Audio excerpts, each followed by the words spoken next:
ಸೂಕ್ಷ್ಮಜೀವಿಗಳು ವಿಶೇಷವಾಗಿ ಮಣ್ಣಿನಲ್ಲಿ ದಾಳಿಂಬೆ ಹಣ್ಣಿನ ರಚನೆ ಮತ್ತು ಗಾತ್ರದಲ್ಲಿ ನಿರ್ಣಾಯಕ ಪಾತ್ರ ವಹಿಸುತ್ತವೆ. ಅವು ಆರೋಗ್ಯಕರ ಮಣ್ಣಿನ ರಚನೆ, ಪೋಷಕಾಂಶಗಳ ಲಭ್ಯತೆ ಮತ್ತು ಸಸ್ಯದ ಒಟ್ಟಾರೆ ಆರೋಗ್ಯಕ್ಕೆ ಕೊಡುಗೆ ನೀಡುತ್ತವೆ.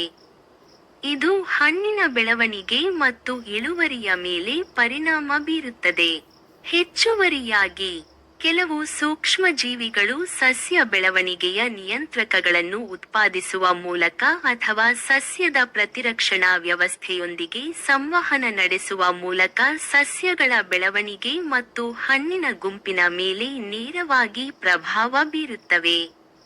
ದಾಳಿಂಬೆ ಹಣ್ಣಿನ ರಚನೆ ಮತ್ತು ಗಾತ್ರದಲ್ಲಿ ಸೂಕ್ಷ್ಮ ಜೀವವಿಜ್ಞಾನದ ಪಾತ್ರದ ಬಗ್ಗೆ ಹೆಚ್ಚು ವಿವರವಾದ ನೋಟ ಇಲ್ಲಿದೆ. 1. ಮಣ್ಣಿನ ಆರೋಗ್ಯ ಮತ್ತು ಪೋಷಕಾಂಶಗಳ ಲಭ್ಯತೆ. ಮಣ್ಣಿನಲ್ಲಿರುವ ಸೂಕ್ಷ್ಮಜೀವಿಗಳು ಸಾವಯವ ಪದಾರ್ಥಗಳನ್ನು ಕೊಳೆಯುತ್ತವೆ. ಸಾರಜನಕ, ರಂಜಕ ಮತ್ತು ಪೊಟ್ಯಾಸಿಯಂನಂತಹ ಅಗತ್ಯ ಪೋಷಕಾಂಶಗಳನ್ನು ಬಿಡುಗಡೆ ಮಾಡುತ್ತವೆ. ಇದು ಸಸ್ಯಗಳ ಬೆಳವಣಿಗೆ ಮತ್ತು ಅಭಿವೃದ್ಧಿಗೆ ನಿರ್ಣಾಯಕವಾಗಿದೆ. ಅವು ಪೋಷಕಾಂಶಗಳ ಚಕ್ರ ಮತ್ತು ಮಣ್ಣಿನ ಒಟ್ಟುಗೂಡಿಸುವಿಕೆ, ಮಣ್ಣಿನ ರಚನೆ ಮತ್ತು ನೀರಿನ ಧಾರಣವನ್ನು ಸುಧಾರಿಸಲು ಸಹಾಯ ಮಾಡುತ್ತವೆ. ಇದು ದಾಳಿಂಬೆ ಮರಗಳಿಗೆ ಅವಶ್ಯಕವಾಗಿದೆ. ಆರೋಗ್ಯಕರ ಮಣ್ಣಿನ ಸೂಕ್ಷ್ಮಜೀವಿಯು ಬಲವಾದ ಬೇರಿನ ಬೆಳವಣಿಗೆಯನ್ನು ಬೆಂಬಲಿಸುತ್ತದೆ.